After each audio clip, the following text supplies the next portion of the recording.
Welcome to Uncommon Ground with Dusty Keene. I'm Dusty Keene, and a lot of the interviews that we do on the show are with people who are living their dream, are with innovators, thought leaders, entrepreneurs, artists of all kind, and people who make a real impact in other people's lives. And today, I'm so fortunate to do this interview. He's a former colleague of mine and a good friend of mine. He's a father. He is an author. He is many, many things. He has been in Time Magazine. He has been in the Wall Street Journal. He's been in the New York Times. He's been on 60 Minutes. This guy has created real change in life and impacted a lot of people, and not just a lot of people, but really made an impact in the lives of foster children who are our nation's most vulnerable. And he is an extraordinary human being with a lot of education in his field. And I am really, really privileged to be here today with the one and only Mr. Kevin Campbell, the founder and creator of Family Finding. And so we're going to bring him on. And welcome, Kevin. I kind of did a little intro of you beforehand, but I was, basically on this show, man, we it's really like people that I know and love, and that that are out there and either doing what they love to do and doing their dream, or people who are making like just a huge impact on other people. And I don't know anyone that makes more of an impact on people than you, and not just people, but like the most vulnerable people, our foster youth, and people listening may not even know what our system is, and what some of the issues and or solutions are to what these kids are facing. So I guess just kind of running through like maybe how we met and how you got into creating what you do, and how that sort of evolved, and then like where it is now, and then maybe like covering some the data that you're excited about that you see coming through that sort of proves what's happening and the lives that it's changing. Sure. Sounds good. Yeah. How much time? You have all the time you need, man. Oh, okay. All right. What I do is I record the show, and then we put it together in segments. Yeah. So we'll release it after it's recorded. Usually, it's video and audio. But what you have to say is so compelling, it's fine. They can just guess that you're like, those of you who don't know, can't see Kevin, he's stunningly handsome. He's about 6'5", and right. No, but this man has been on, 60 Minutes, twice, right, Kevin? Yeah, twice, yeah. I don't know anyone that's been on twice. You're good when you've been on 60 Minutes 2 times. Probably try. But that's just a testament to the work that you do. And let's dive into that, man, and talk about, how you've been and what's been going on, and where Family Finding is and how it started. Okay. Well, yeah, I'm an old man, so it's an old story. But, I just sort of setting the stage. I first of all, I think my beginning place is like everyone's beginning place in this, who may be listening, is that I certainly didn't know anything about, in detail about the child welfare system or foster care system. I didn't have an intention to work in this space. I went to school to be I went to a fine arts school. I wanted to be a painter. I was a set designer in the theater. And during the summer months, I was, trying to make some money, and ended up doing some work teaching art classes to kids and their parents, and which I really liked. And when I moved from the school I was going into, which was near where I grew up in southwestern Washington, people wouldn't know where that is, but you might know Mount St. Helens, which I practically lived next door to, and is a volcano that erupted when I was a kid and destroyed our neighborhood. But I went to a local school there, and then I went to Seattle to go to school after that, and I needed a job, and I remembered working with those kids in the parks department, and I thought, well, I'll that's something I could probably quickly find a job doing, is doing some kind of social service work. And so it was really, I got drawn into social services by just working during the summer months while I was going to school to be an artist. And I found the work with older adults at the end of their lives. Initially, my first work was with people who were at the end of their lives, to be compelling work. But the end of every story was known with everyone I worked with. Everyone died. Some in my office while I talked to them, or at their bedside.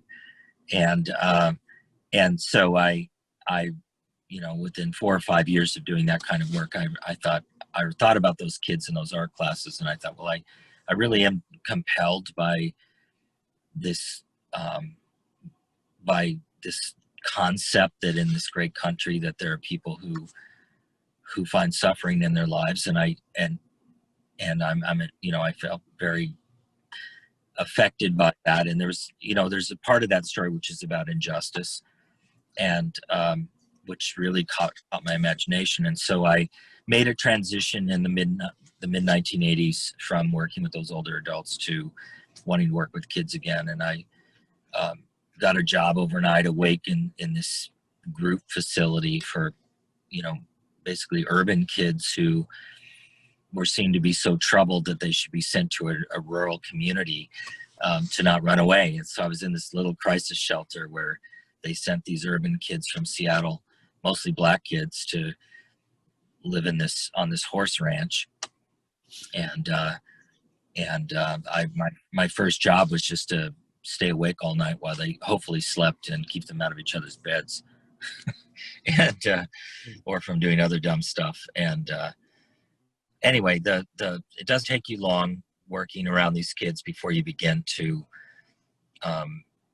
certainly care a great deal about them, because they, like all kids, they're just these extraordinarily developing people who really need adults to make big investments in them. But the other thing is you have to interact with the system. And so what my experience was is a system that wouldn't call you back. You could call you could call and leave messages for caseworkers who would never call you back. Right. You could never get information that really helped you know who this kid was or where they came from. You just got your instructions on what you were asked to do, but you were largely left out of whatever else was going on in their lives. And so you really have a very quick and very personal connection to not only what young people are experiencing, but what you begin to experience, because as their caregiver, you're now in it with them. And while I was doing that job, I got recruited to be a foster parent. Became a licensed foster parent. I had 9 of these at one point. For a brief time, I had 9 of these teenagers, and I was their legal parent. At least they were in my care. And that even becomes more personal. Becomes even more personal.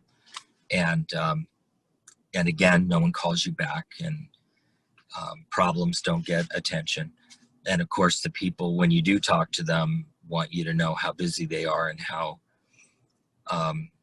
they're struggling themselves within that system. So I got a taste of it, and probably for I'm admitting here being a fairly slow learner, for the first 15 years or so, the first 15 years, what I tried to do was do that job of operating these programs for these kids, Make it as big as well as I could think to do it. And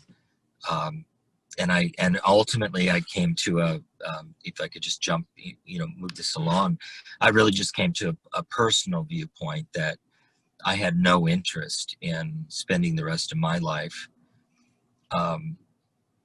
being powerless in the face of a system.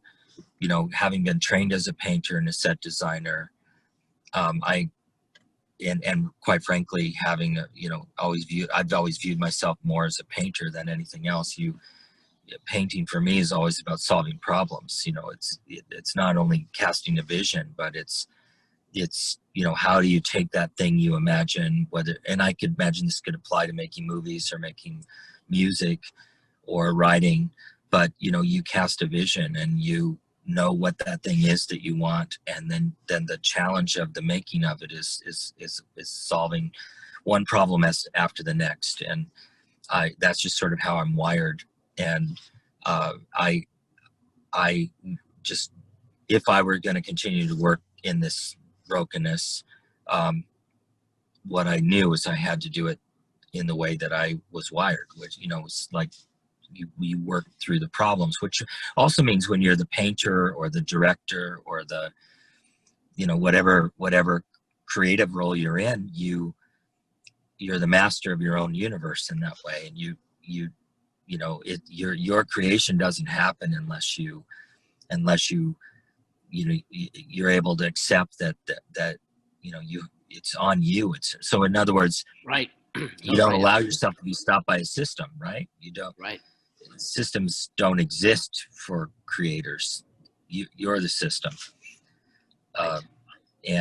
So I started building, working in that way. I was able to transform the organization I worked for, and we became the largest system provider in the government of Washington State by working in that particular way. And still wasn't good enough. And I got recruited to a much larger organization, in fact, the largest nonprofit in America, which is Catholic Charities USA, and specifically through the local Catholic Archdiocese here in Seattle. And that was a great opportunity. They were bigger. The scale of it was much more significant. And they did work I liked and admired. And I got to work with a couple of people there that I really wanted to learn from. And they were great in terms of teaching me lots of stuff. And while I was working with them, I landed on this research idea, practice and research idea that became later known as family finding. And we began in about 1999. I began in 1999 sort of applying those questions and that research. And then by 2008, what I had done had actually gotten a lot of attention. As you mentioned, I was in all the much of the large media at the time in the country: the Wall Street Journal, the New York Times, Time Magazine. Used to be an important television show, 60 Minutes. Had gotten, had heard about my work and had done stories on it. And then in 2008, what I had originally worked on, or at least a part of it, became a part of a bill in the Congress and was passed unanimously in both houses and was signed into law by President Bush in October of 2008, I think, and 2007, 8. Yeah, 8. I guess it would have been 8. One of the last things that he did before the election that brought Obama into office, I think. Anyway, that whole sort of vague story led to me continuing research in the United States, then Canada.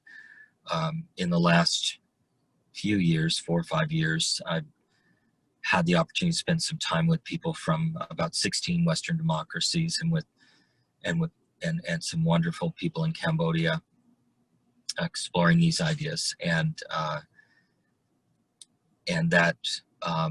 all of this learning, kind of is really crystallized for me that we, for some reason, in fact, I was writing on one of my social media platforms this morning, just sort of as a question, I was asking how did we ever operate and continue to operate a system that did not focus on early prevention of kids being maltreated and placed into government care, and secondarily, why do we continue to operate a system that doesn't invest meaningfully in strengthening the well-being of American families who have kids at home?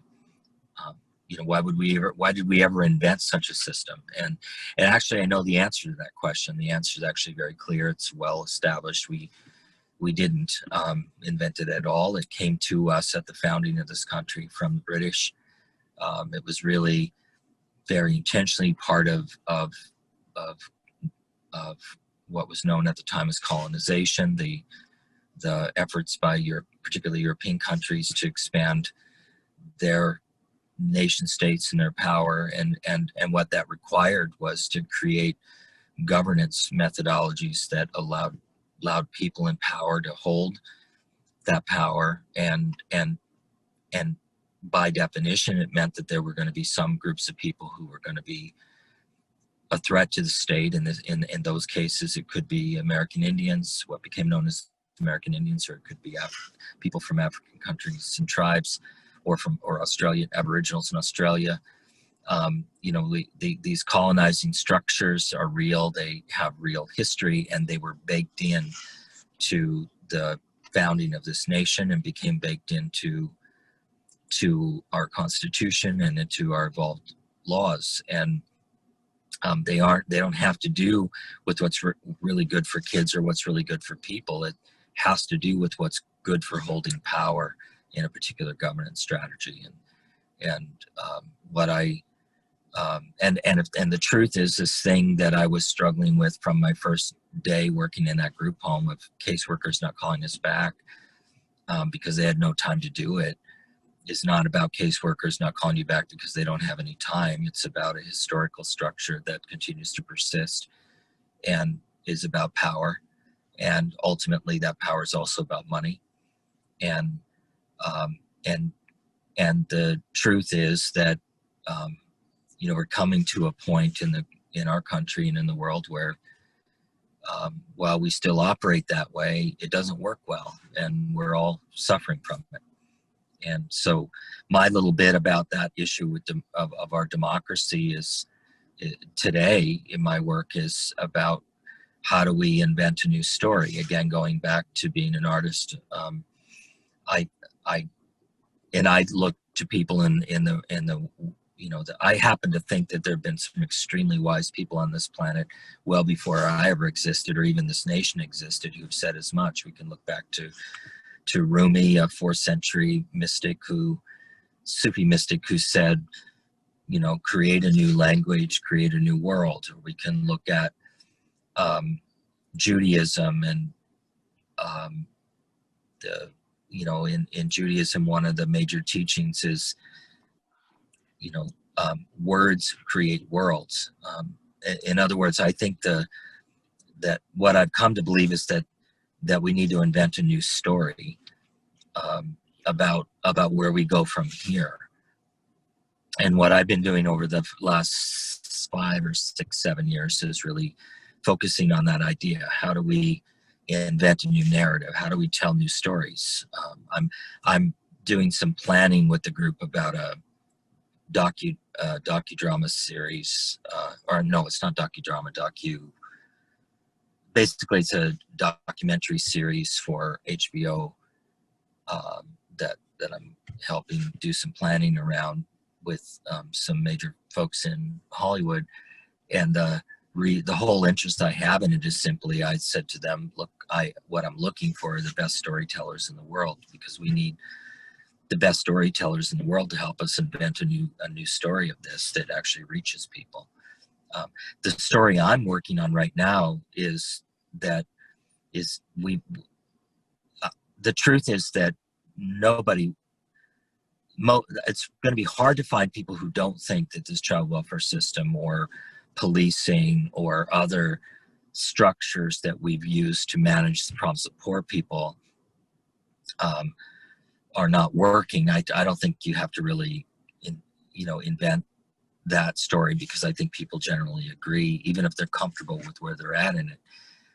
What I'm interested in is, how do you tell a whole new story that reaches people differently? So the history going back to the 60s, certainly in the civil rights movement, was, to tell the story of injustice, through the lens of justice, to tell it through the lens of rights. etc. Everyone knows these narratives. We've all grown up with them. And what I would point out is while we all know them, we may not even disagree with them. We still live with them. It hasn't, it's not enough. And so the focus that I've been taking is on trying to invent a news story that isn't really a news story, but a much more evidence story. And that is the story of these experiences through the lens of health. How what I've learned a lot about and been working on is how, as a result of this, 30 years of revolutionary science in the biological science, neuroscience, and genomics, how do humans really work?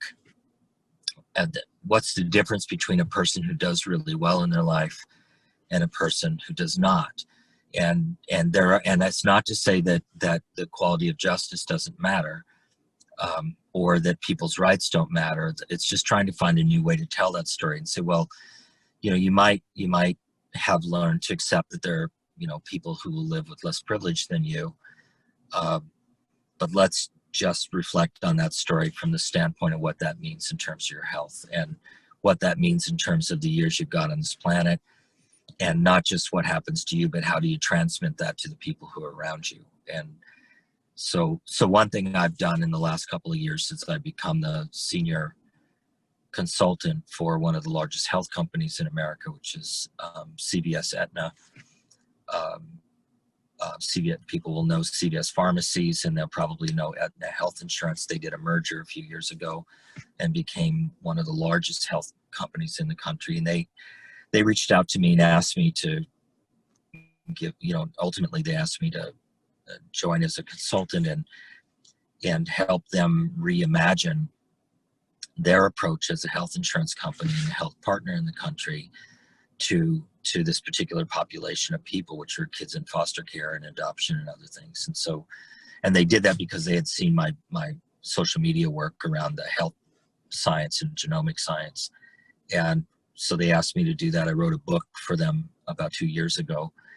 And the intention, our shared intention, was to bring a major disruption to the traditions in the United States around these systems, and to combat that disruption through the lens of health and healthcare, rather than through justice or rather through rights.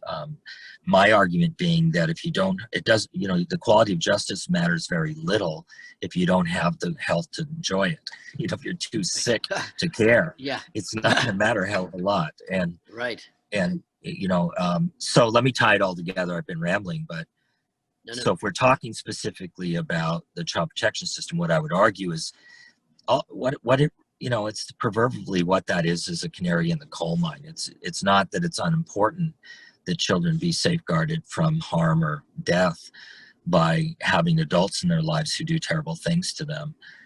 It's critically important, but that the fact that we have a system that's required to do that points at something much bigger and deeper than the fact, that kids get hurt. It's the fact that we have adults in this country that think it's a perfectly reasonable thing to do to harm a kid or hurt or kill a kid in the face of what they're facing in their lives.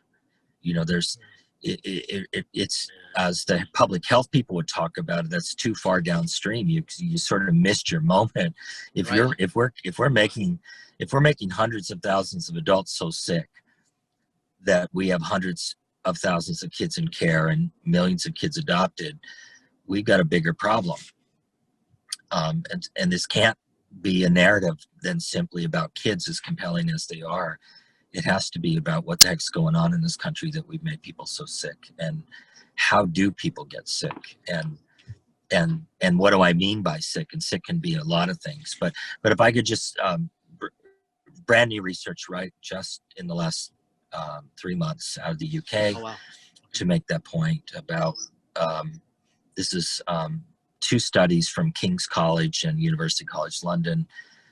There are 2 parts. The first is to look at anyone who spent time in foster institutional care in the UK, which is the 4 countries, England, Wales, Northern Ireland, and Scotland.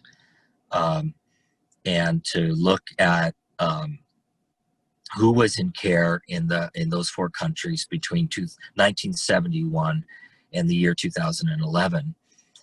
And then once you know who they are, and there are a lot of them, they have a very, relative to their size, a big system, as we do. The next question was, what happened to these people? And so they did something that makes a lot of sense. They went to the census data, because you could use the census data every 10 years just to kind of follow these people along, right? If they were in the census, you would know things about them, including you'd know if they were living or dead. And so the first question was, how many of the people who were in care between 1971 and 2011 were dead? And that turned out to be nearly 500,000 people. Wow. Which is an extraordinarily high number of people when there are only about Wow. 70,000 kids in care at any given year in those four countries. So the first thing we learned is that if you spend any time in foster or institutional care as a kid in the UK between those years, your likelihood of being dead was 70% greater than if you didn't. So you were 7 times more likely to die prematurely if you spend any time in foster residential care. That's pretty profound. But I have to say, having studied the genomics and the biological science and the neurobiology, that actually is not a surprise. We would have expected to see higher mortality rates, but what is surprising is not that they're dead. What's surprising is how they died. We would have guessed that they would have died of cancer, or died of heart disease, or complicated immune conditions that we know are associated with early life, maltreatment. We would have expected this, diabetes, lots of things can kill people early that are associated with chronic disease. And we know this is a population that's extremely prone to chronic disease. What was shocking was they didn't live long enough to die of those things.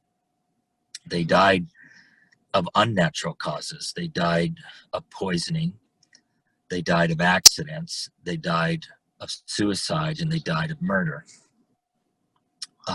Suicide not being the largest number, actually, probably the smaller of the group, still overrepresented 4 times, but they died of what we in the opiate crisis in the United States, the crisis we've been facing about heroin and fentanyl and carfentanil addiction over the last decade. Right now, yeah. Right, and it continues to. But what is that? And by the way, there are 2 countries in the world with an explosion in those deaths, the UK and us.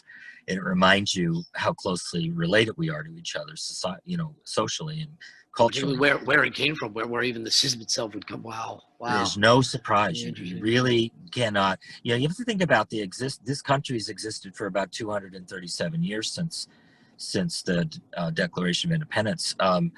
You have to remember that's if we know that human beings, let's assume that's about 3 full lifetimes that this country's existed. That's not very long.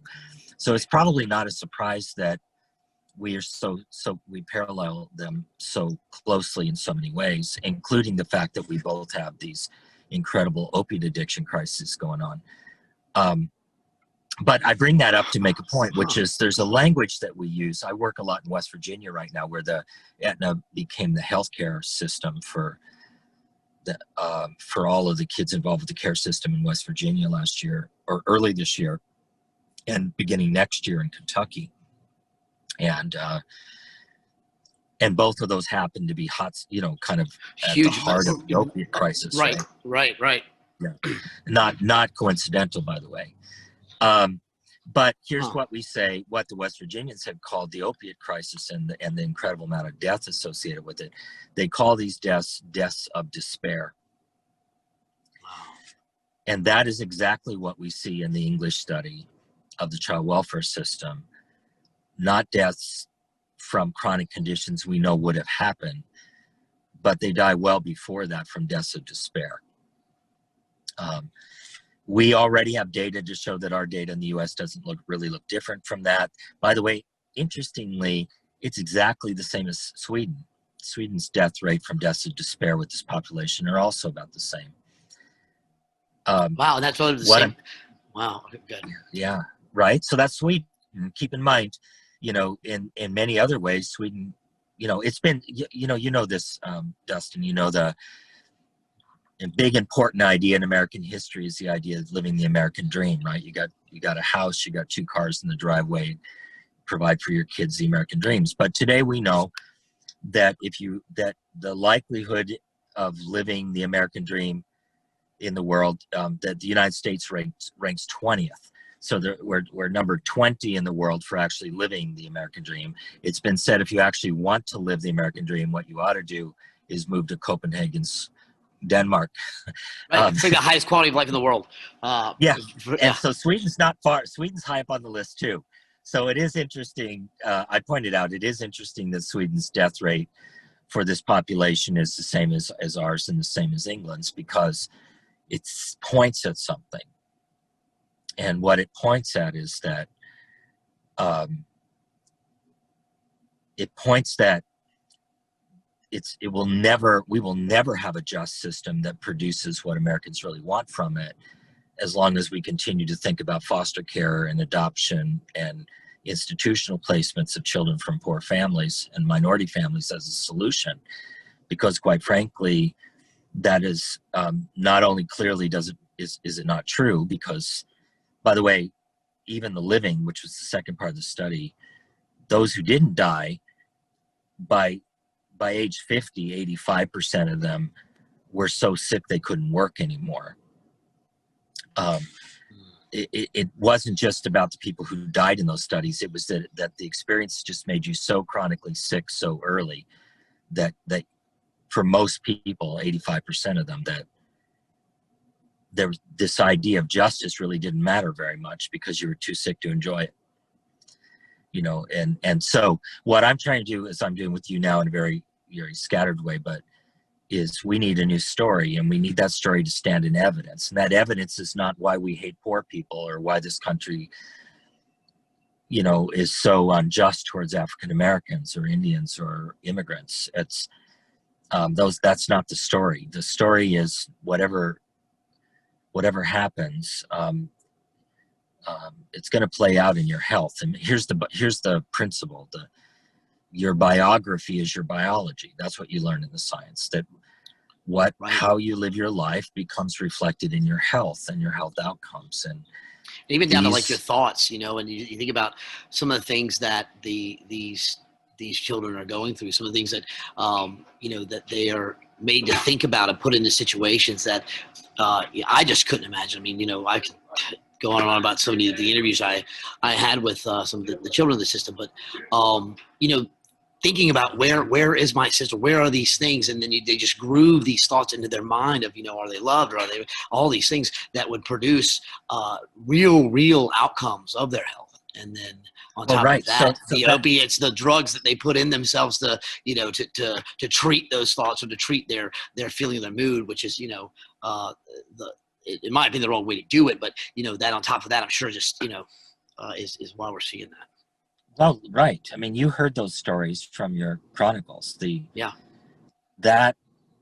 you heard, at a high level, with some exceptions, I'm sure, it was the same narrative every time, even though it was a different kid sitting in the chair.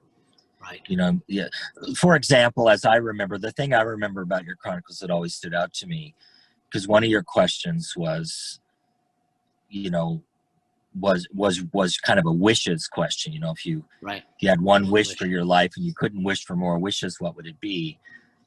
And it was so interesting time after time that the answer these kids would give you is they'd wish for something they could give to someone else. Right. They were completely selfless. The generosity of this group was just an extraordinary thing. And so I would just point, by the way, as one example about why is this so wrong? Why is this intolerable? And it's because the very people we're doing this to in terms of policy and practice don't see themselves chronically sick or dead by the time they're 50. They see themselves making their life work so that they could take what they did with their life and give it to someone who needed more to them. I mean, who else do you really want in your society than people that care about who lives next door to them and who works with them and have that generous spirit? And this is a group of people in our experience, I think, that you and I saw had this extraordinary generous experience from the early days of their lives. But the point I'm making as we tell a new story, which is the story of their health and the story of their mental health, is that incredible generosity and the spirit at which these young people would confront this becomes undermined by the fact that their bodies can only tolerate and fight back so long before it costs them. And that, if I could say something about the science in a simple way, it's maybe useful to people, it won't be surprising because it really does make a lot of common sense when you think on it, is, if you want to think in the simplest terms about how these kids, you got to remember, they're going to be brought to adversity probably before they're even born, right? At the time of conception, more likely than not, a lot of them are going to be conceived in relationships that are deeply in struggle, by people who themselves, I often say to my colleagues who love kids so much, it's, well, the kids you say you love so much, their parents were once those kids. Right. And unwell. Right. And, a lot of them at the time. And now you feel like it's okay to persecute them and love their children. It doesn't make sense. We're going to have to love them both. Very good point, man. Wow. Right? Yeah. What is that, right? What is that? Right. I'd love to ask you, at what age do they switch over from being someone that you say you dedicated your life to who you say you've dedicated your life against? Here's the product of what you did to them. Here's the result after it. And now it's a continuing generational thing. Yeah. Holy cow, that's right, man. But to your point, I would just say that's the change that we're looking for, is what if these people in this field who would tell you they dedicated their lives to do this are serious about that they really did dedicate their lives to this, then can we change a system by helping them change their own story? I know that you and I both agree that answer is yes. Yeah, right. That again, it's about story. And if the answer is yes, then the answer is yes. It's, well, when do we want to do that? At what point do we want to begin to change these lives? What is the right time to do that? And that would be now, I would think. I would think. I mean, look, that's why the health data is so important. This UK study. And I can tell you this happens. I do big events around the world. A small event would be 100 people. A really big event would be 600 and plus people. I've only done a few of those really big ones. And I ask people to do direct practice work, and I coach them over a few days. And what happens in that group is you can feel it over, if you're with them physically, at least, you can feel the grief in the room just grow larger and larger over those 4 days, because people are forced to confront the story of their own lives. I came here to make a difference in the lives of people, and now this thing called research teaches me that the thing I've been doing did make a difference, but it wasn't the one I was hoping for. Where I thought I was saving lives, I realized I shortened them. Wow. That's a really hard thing to live with. But the truth is that I'd like to, when that comes up, you can always feel the moment when you have to respond to that. What I do is I respond with a Jennifer Michael Hecht quote from her book Stay, The History of Suicide, when she said, in her book, she said, respect your future self, who will know what you do not know. Of course, she's speaking to people who act on the impulse to die. And she's saying to them, stay, because you need to respect your future self, who will know what you do not know right now. And that thing you do not know right now is that you'll regret losing out on the opportunity to benefit from your own wisdom in the future. You'll get through this. So I'm saying, the people that you can impact by just the sheer experience you'll have of staying, and right. Maybe the others that you can help also, which, and you're also respecting yourself and your ability to recognize that something should be true about all of us, that any one of us can reflect on our lives today and imagine the moments and decisions that we would make that would be different today, where we confronted with that same challenge. And her point clearly being that if you're fortunate as a human being, you will always be in a position of learning something new, and it will always bring wisdom to you that will make your life better and the life of people around you better. And that should be your journey. That should be what it's about, right? It's just stay at it. And I'm saying to the people working in this field right now, and this is really plain talking, but we killed far more people than we ever saved, whether we knew it or not. And meaning we directly contributed to shortening their lifespans, even though we didn't know we were doing that. But we do know now that we were doing that. Right. And my question for you is, do not tell me about your regret about the past. Tell me about what you're going to change about the future, because it's the only thing you can influence. Think about medicine. 100 years ago, they were doing, 120 years ago, they were doing surgeries on people without anesthesia because they didn't have it. They were bleeding people because they thought it was the cause of infection. They didn't bleed people because they were trying to hurt them. They bled them because they were trying to heal them. But they were wrong. And medicine had to confront the fact when they discovered these, discovered germs and discovered viruses, that they got it wrong. And they did. And today they save countless lives. We in this system need to be as courageous about our own learning and our own willingness to change as any doctor has ever been, or any researcher, right? We wherever we're at in our lives, we need to remember that the promise of life is growth and change, and we need this system to confront that. And that isn't just about a system changing, it's about people changing. And so, but let me tell you quickly, just because I think it'd be useful to your audience, about a way to think about this health impact. It's not just about child welfare, it's also about you. 3 principles. One is, what is predictable is preventable, right? If you can predict that you might be stressed out right now in this pandemic, more socially isolated than you want to be, and that you notice that as you've been going through this, that what you've been putting in your mouth and eating every day may not be as good for you as it might have been before. You can predict that if you stay at it, you're going to face consequences. You're going to end up with higher blood pressure. You're going to end up,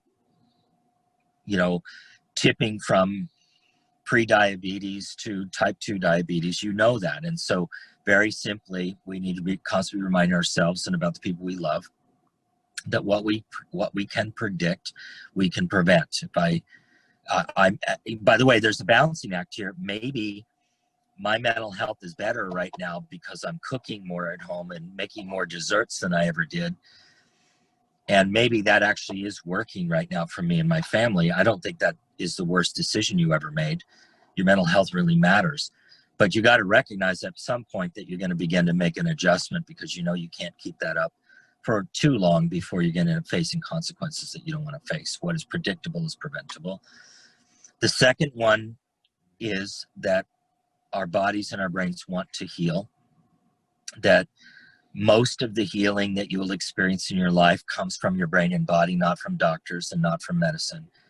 In other words, we know that about in your lifespan, that that in terms of your overall health and well-being, our American health system is going to shape about 20% about what happens to you.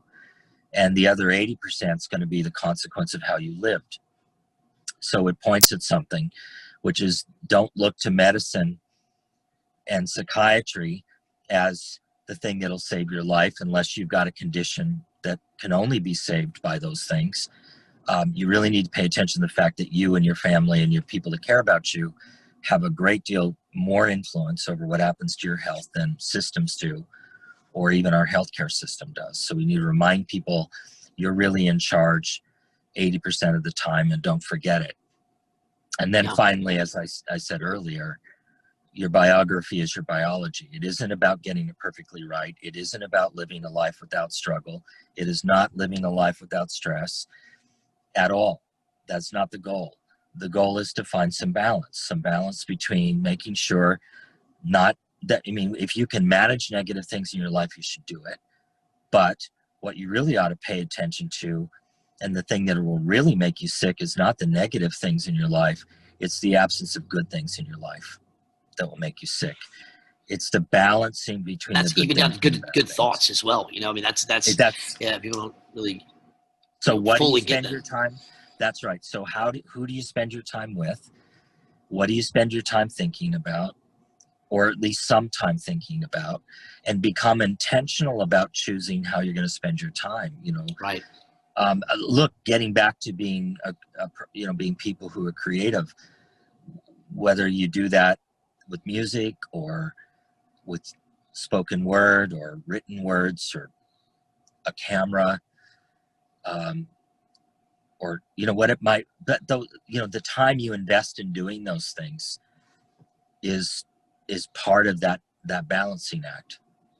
Right. And, it's also, so practical, Yeah. like practice, to begin to practice that is so huge. If you want to learn to play guitar, right, there's really no way Yeah. around being able to play the guitar to where you can play what you feel takes a long time, and you have to repetitiously go through the hurting of the fingers and the push through the barriers that are hard to be able to do it and even love that process. But that's the same thing of, training yourself to start to think certain ways and create positive thoughts and be aware of how those thoughts make you feel. And that is, Yep. I think, a key to a huge mental health, but also, even when you are really mentally healthy, it's super, like it supercharges your creativity, Absolutely. And I would just expand on the word feel that you just used, not just your intellectual thought, but pay attention to how it feels in your body. Yeah. That is it. What we've got as a society, and we do this to kids in care to their detriment and their parents, is this neck up psychological disconnected self way of doing this. What I think people who play the guitar and stick with it are drawn to is not just how they think about the guitar, but how it feels in their body to just quiet yourself and Right. and go through the tradition of practicing. Or just, and my dad makes violins. I think the name for this is called a luthier. He makes violins, made other instruments, string instruments. So they were around the house when we were growing up, this sitting everywhere. And the tradition in our house, when you sat down and you didn't have anything else to do, was just pick one up and just sit there and try to pick out a couple of notes. And That's it's awesome. just how you live, right? You just pick them up or take a walk, or love your dog. Or I guess if you like cats, if that's possible, you could pet your cat. It's really, you're absolutely right. And, for me, the Yeah. whole creative process coming together, always, I'm constantly working on, continuing to be more and more creative. And just even through this pandemic, you and I know each other. I've made movies and I've acted and whatever. And but I finally recorded a song, I did that with Angie Aparo, who's going to be on the show, and he's won a couple of Grammys and is just a fantastic writer. But the process of being with him and doing that new thing, and being in the studio with someone that was so good, and the ease of that, and then you surround yourself. It's really important, no matter what your environment is, how little or how big, but to surround yourself with things that do make you feel good and then provoke thought, that you can see and be around and feel and touch and do. And I think that was a prime example of, growing up in your house with your dad and having an instrument right there at any time. Well, right. And so to get back to the stuff I work on, if I could use the story of my dad, is what, we need to acknowledge that my dad was a career federal employee who was able to stably keep a house over our head, provide for our basic needs, have the extra money around to buy the materials to make those instruments and leave them lying around. That allowed me allowed us that example of being able to pick up those instruments or whatever.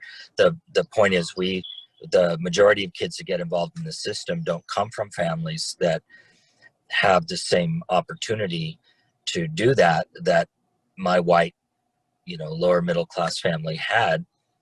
Right.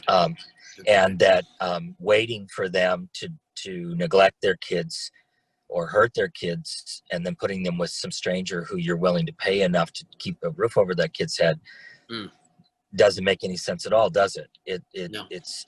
In fact, intentional or otherwise, what it is a commodification of the children of the poor.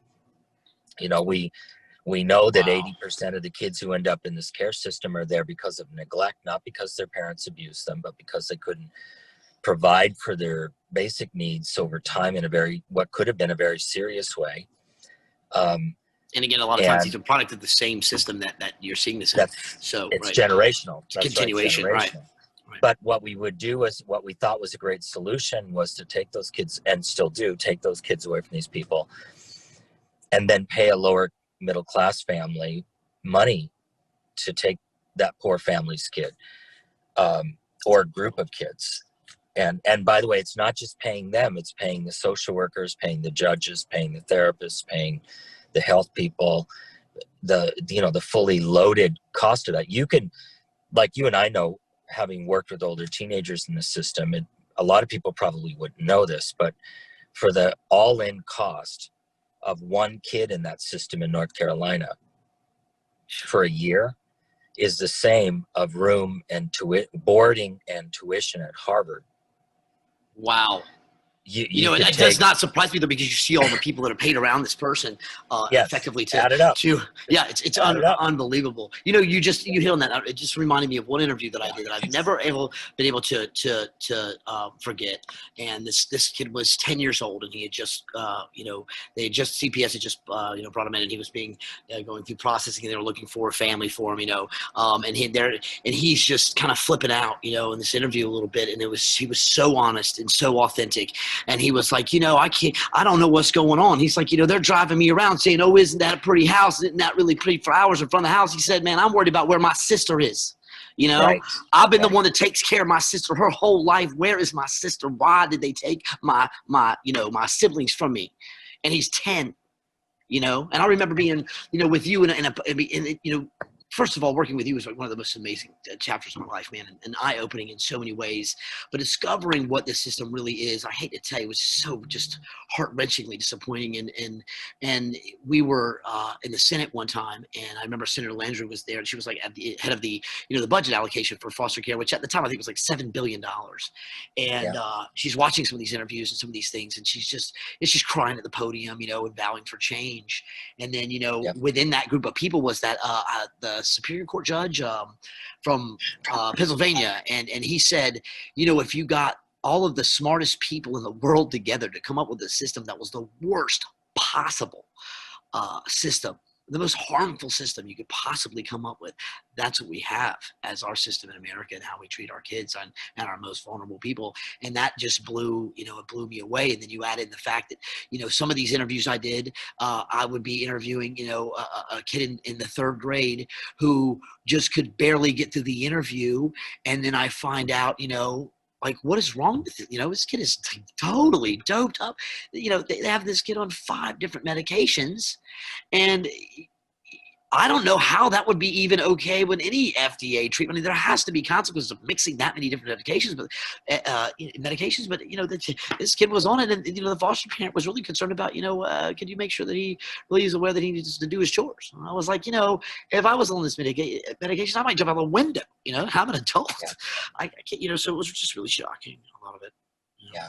Well, again, part of the tuition that as I described it for Harvard includes paying for those drugs. Right. And the supervision of those drugs. And by the way, the FDA does not explicitly authorize those drugs. What the FDA has done is give permission to physicians to prescribe off-label combinations of drugs. In other words, it's up to the discretion of the physician to prescribe in the way they feel is appropriate within their training, and they can use drugs that are off label. And most psychotropic drugs are not. I'm not aware of any of the psychotropic drugs. I could be wrong here, but I'm not aware of any of them that have actually been approved for kids. They're all prescribed off label. I don't know this, Kevin, but is it? Yeah. Do you think that it's possible? I don't know. I'm totally just throwing this out there, but do you think that it's even possible that some of these physicians or people that are in place to prescribe these medications are incentivized by prescribing them? Well, I wouldn't want to say that about any particular person, but I can tell you that that's not a matter of opinion. That's a matter of settled law, because we have significant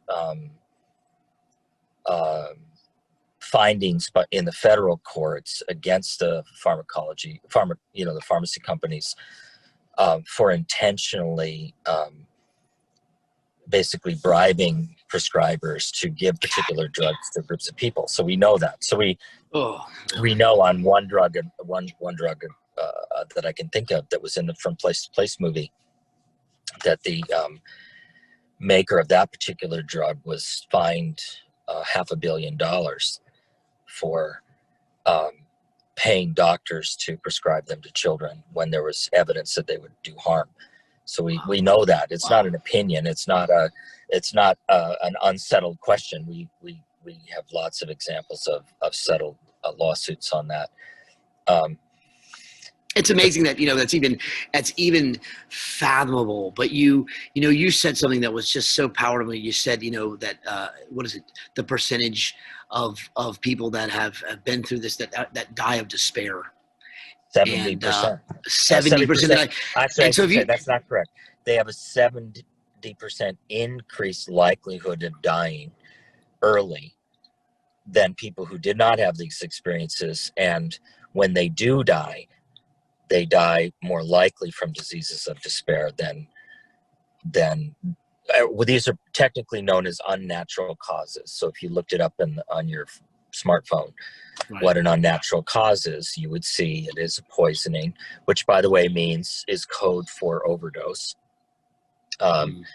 either a drug overdose or an alcohol overdose, and then again accidents, murders, and then suicides, and those are the broadly classifications for something called unnatural causes. What it means is that these early experiences they had in their first families that were largely related to poverty and racism and the unequal experience of justice people have, then were made worse when they were removed from their families. And as you said, giving you one example, think about that little kid who was talking to you, who was saying, I don't care about that, I'm paraphrasing you, but I don't care about that pretty house you're trying to show me.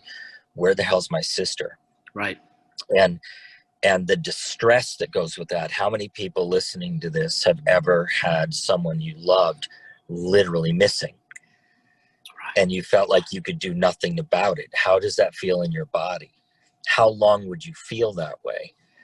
And what you have to think about is it's not just a question of what that feels like. It's the wear and tear effect that it creates on our bodies. And so that gets to the thing I keep trying to say, which if you really want to simply understand this, is this broadly what we call a wear and tear effect, that you can, the aging and how fast one ages is really to a great extent a measure of how much wear and tear experience people have across their lifespan. And so we know that what these experiences do is they accelerate aging for these kids. So we literally see what's called an acceleration in cellular aging.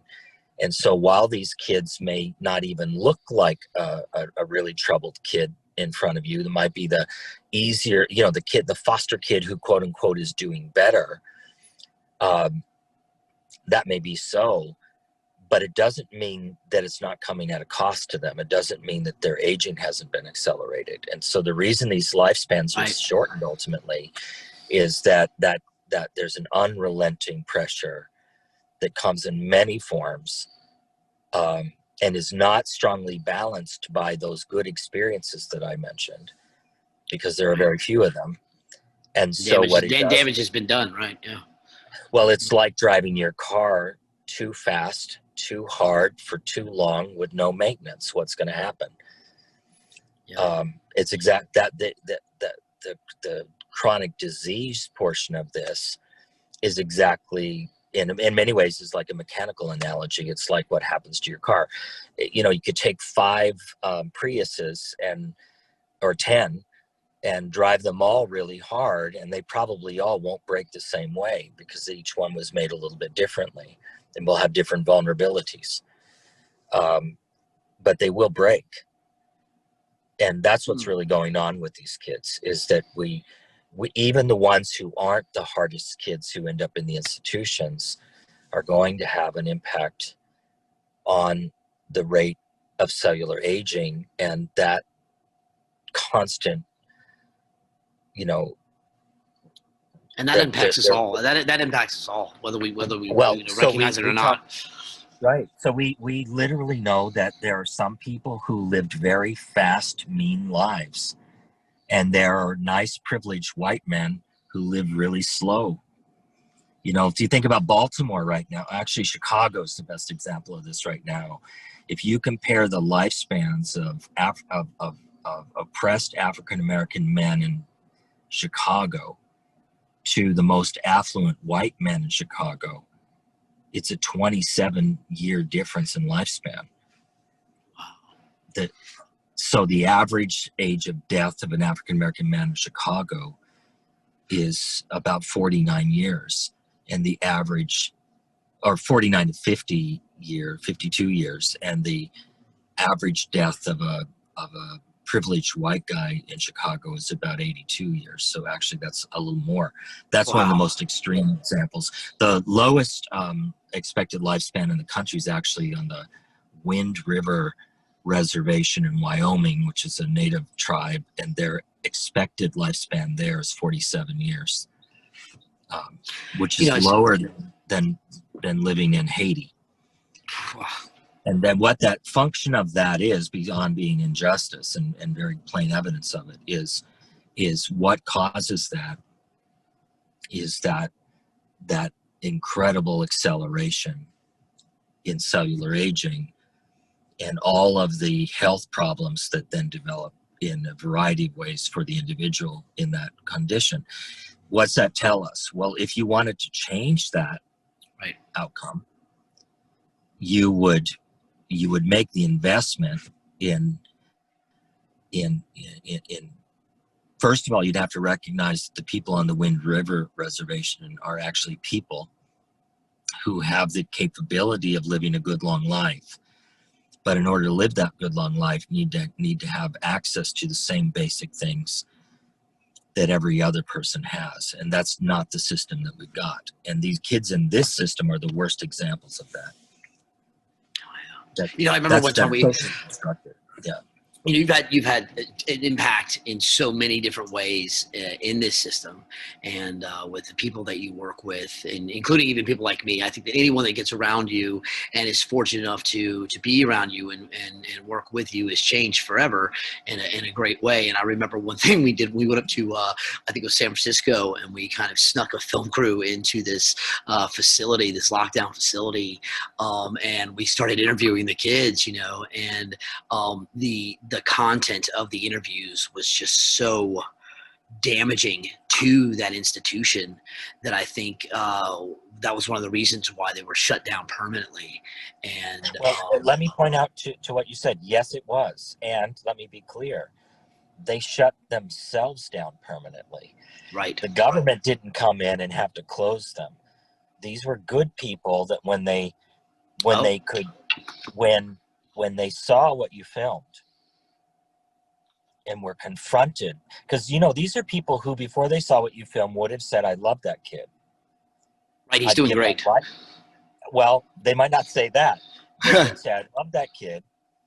And I think there are some who would have meant it, who would say, I would give my life for that kid if it came down right to it. And then they look at your film, which really is just an opportunity to illustrate getting the person in. And by the way, I think that's the power of film. if you were going to attend to the film, you got to shut up and you got to pay attention, which means shut up and listen and watch. And what they did is they listened and watched, and what your film did is it allowed those young people to really not only say what they needed to say, but there was more than just the words. They were saying much more than just the words alone were conveying, right? Yeah. And the impact of the film you made was that the people who ran that place, despite the fact they were getting millions of dollars to do it, said, "We're closing it." By the way, they didn't just close that place; they were operating others, and they closed them too. Wow. Now that is the power of change. storytelling. Yeah, the power of storytelling. And changing that story, like we're talking about to begin with, and like so you've had such a journey with the kind of evolution of how your own efforts have changed from where you very beginnings. I remember when we first met, you were coming at sort of the tail end of working with the kids that were the most difficult, who were about to age out of the system, because that was really the focus at that point. And then you kind of in our working together had moved into really making everyone aware of how the importance of working with the children when they first come into the system, and then now it sounds like you've really this thing is really kind of morphed and changed as you've learned, and as you get new data on different things into what it is now. And what would you say, because you always, the thing about identifying a lot of the issues that you're able to do, you also have solutions for these, and they're practical solutions a lot of times. And sometimes, the things that you say is just like, well, duh, why didn't, why, oh, wow, I didn't even think. I think a lot of people have those moments when they get to hear you speak. These days, based on the recent data and the things that you're finding, what in a perfect setup, you're in charge and these things happen on your command. What do we do? Well, we're doing it. And I'll go back to someone you mentioned. You were describing Justice Bear from the Pennsylvania Supreme Court, right? Yes, Justice Bear, yeah. And so I'm still working with Justice, and we are in our 4th year of a new project. So we took all the learning from our original 10 years of work together and really had to sit back and, like, what did we learn? Like, what does that tell us? And what are the things that are still not working well, etc. And we started together a new initiative 4 years ago in Pennsylvania that we're rolling out. And we now have, and we may see some media coverage about this after the election. I'm working with the Marshall Project and some other major newspapers in the country on a series for next year after the election. And one of the stories is about what we're doing in Pennsylvania. And to cut right to it, we've got 14 counties in the project right now. We're working with them, sort of, bringing them in systematically. We have 11 of them so far, because we just started with the remaining 3, have eliminated the use of foster and institutional care by 95%. Wow. Two of them, these are government agencies, 2 of them have reduced it by 99%. And what we did was use this health story and the justice system to build a new story. And the next piece is, remember, this health perspective, which was different from the history of a rights-based approach or a constitutional approach. Right. It was about human health, right? Which, by the way, is more measurable. Well, when you bring to child protection, which has always been about a system narrowly focused on safety, but when you bring to a system focused on safety a new word, and that new word is healing, it's transformational. Thank God So there is. You know, it's interesting. It's like everything I find in life that ends up doing harm or restricting rights of people or whatever it is always done under the umbrella of safety. And this is not ever putting this together, but I think that's a word that trumps the word safety. You know, when you well, use the word healing. look at North Korea as an example of a culture built entirely around a single word of safety. What do we think we know about the conditions of the millions of people within those borders? What do we know about the impact over the last 70 years of when the partition between the North and the South was made? There were families cut in half by that who haven't seen each other in 70 years. There's an incredible story about Seoul, South Korea, if you ever get a chance to look at this. In that culture, they don't use nursing homes, right? As you grow older, in many Asian cultures, elders are deeply regarded and respected and looked after by their children and grandchildren, right? Unlike here, we put them in nursing homes. They don't do that. And when you die, you're honored as an ancestor. So what would happen when, as we saw happen in a natural experiment, which was the cessation of conflict between the South and the North and the partitioning of that country and the splitting of families, is it left a lot of people in places like Seoul whose extended families were in the North who they haven't seen again in 70 years, right? So what's happened is a consequence of that, which is that every week, every month in Seoul, there are uncollected bodies of elders who die, whose family were never able to take care of them or come and collect their bodies because they were in the North. And so they've had to build these charities to go around and collect the remains of these people and then dispose of them appropriately because they don't have a family to do it anymore. That is all that we live with, that with this word safety. In Northern Ireland, I did some studying in Northern Ireland around the Troubles, and I built some recent models we're using in family healing work based on the work in Northern Ireland between families where murders happen. And a wonderful poet there by the name of Padre Gotuma, who said this, and it gets to your point: one person's safety is another person's terror. And you think about the way that government has used the word safety, or individuals, groups can use the word safety in very compelling ways that illustrate what's important to them, but ignore the consequences of their safe practices on other people. So part of my storytelling change was to hold two truths. There are really situations in child protection where we need to urgently respond, including where we're preventing the murder of kids. That's real. It really does happen. Not very often, but enough that it's a serious concern. Actually, once would be enough. Right, exactly. But we have to add a second truth, right? You got to hold a second truth. And the truth is you got to think beyond the immediate needs of safety. In other words, if all you do is build a system to respond to the safety of people, you've invented a new set of problems by what do you do now?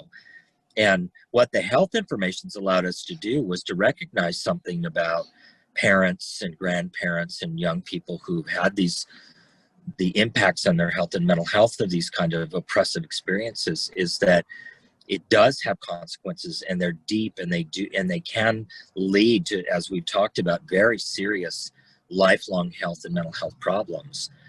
But remember our principles, that what is predictable is preventable, the brain and the body want to heal, and that our biography is our biology. And what we know is it's never too late when you're working with human beings to change their life course trajectories by damping down those negative experiences and increasing the opportunity to invent positive experiences, like picking up the guitar throughout the day and quieting yourself.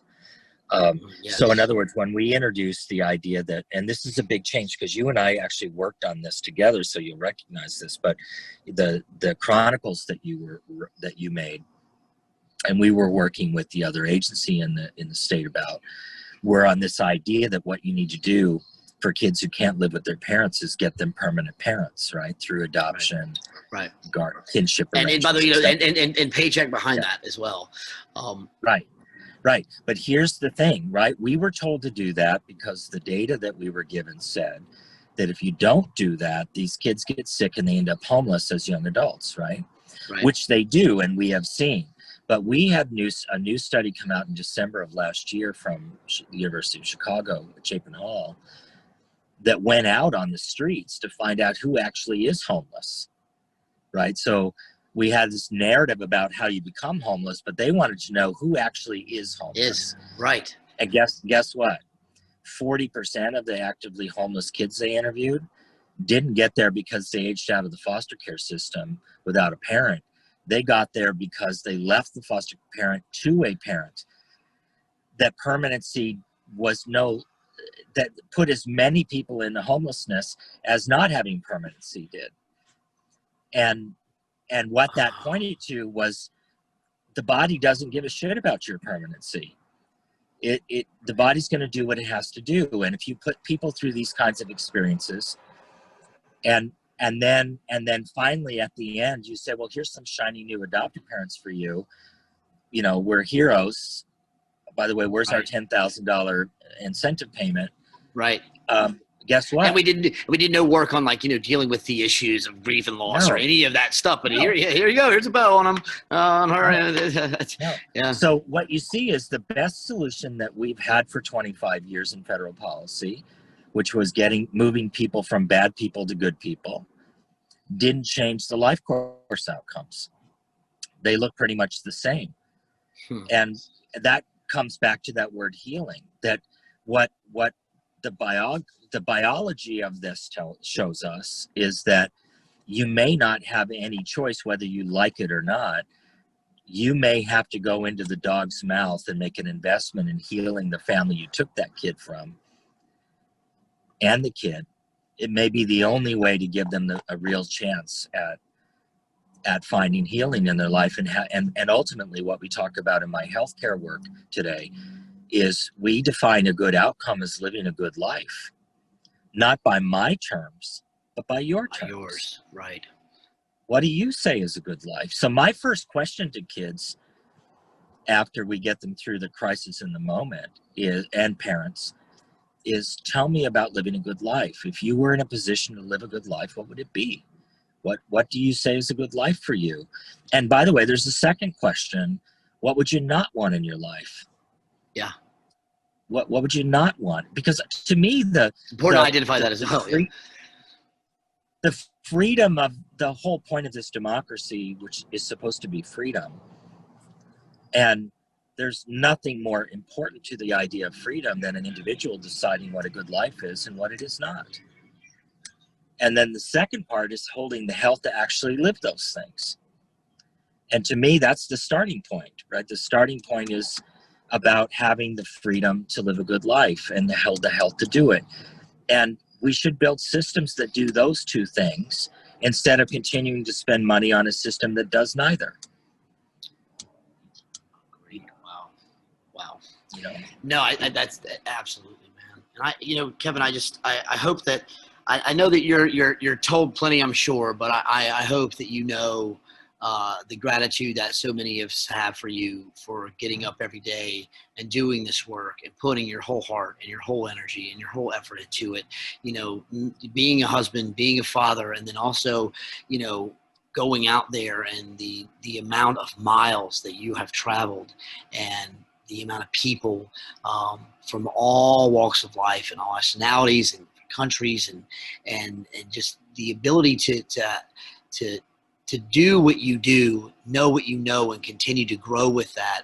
I just hope that you are aware of the impact it has, man. And I hope you know how many people you have impacted. And I know a lot of times you like to take the focus completely off yourself. And that's kind of the nature of the work that you do and why you do it. But I think it's important to recognize you as someone that I think should